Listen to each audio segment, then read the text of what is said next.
I think, as I've told you before, I'm a bit enamored of the Advent season. Why? Well, it's short, concise, and to the point. It's 4 weeks, and it gets us in a good position to greet the coming of our God in the Christmas event. Unlike Lent, which is a little bit longer and drawn out, we could lose our attention. But in Advent, it comes very quickly. And Advent means the coming of our God in our lives. The other thing I like about Advent is it deals with real people, not just real ideas. It doesn't simply say, love God and love your neighbor.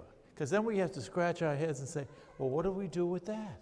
And it doesn't simply say, do unto others as I would have you do unto me, because then again, we have to scratch our head and say, what's that behavior like and how do I do it?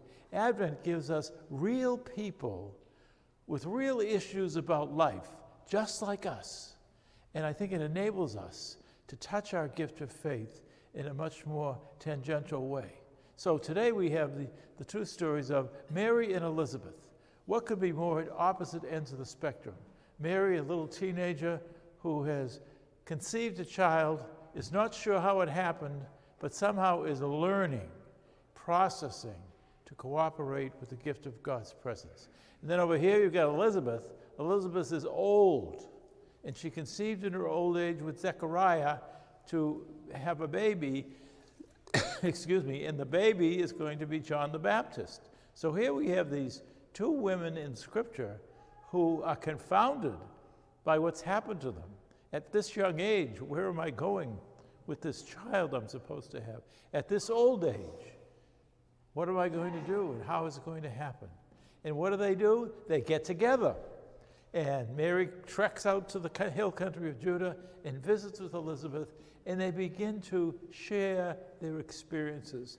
And in sharing their experiences, their ability to move forward is strengthened. It makes life better and healthier for both of them. It doesn't solve the issues. It doesn't solve the doubts.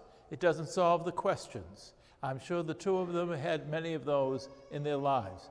But it does allow them, supporting one another, to move forward and make real in our world the presence of who God is. And that becomes more and more challenging all the time.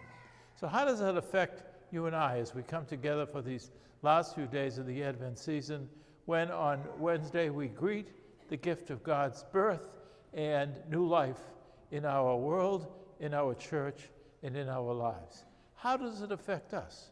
Well, you and I are called to leave a little room for God.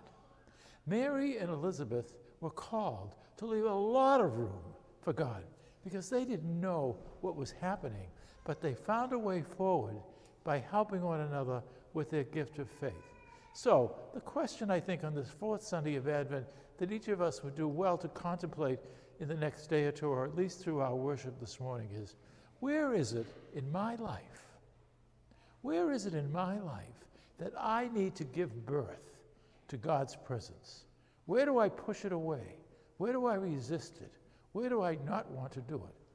So what's the habit that I need to address that would better embrace God's presence in my life? What's the attitude I have in my life?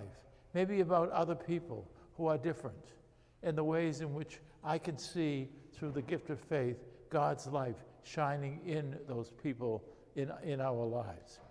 So what's the habit? What's the attitude? What's the decision that you and I are making all through our lives to move forward? Does it include the fact that it manifests as men and women of faith, our decisions about life, about relationships with one another, they also manifest the gift of God's presence. And that's what happened with Mary and Elizabeth. They were able to give birth to God's presence in their lives, even though it was challenging, they had issues, and they had questions. So as I say, in the Advent season, we have some good, strong people to identify with.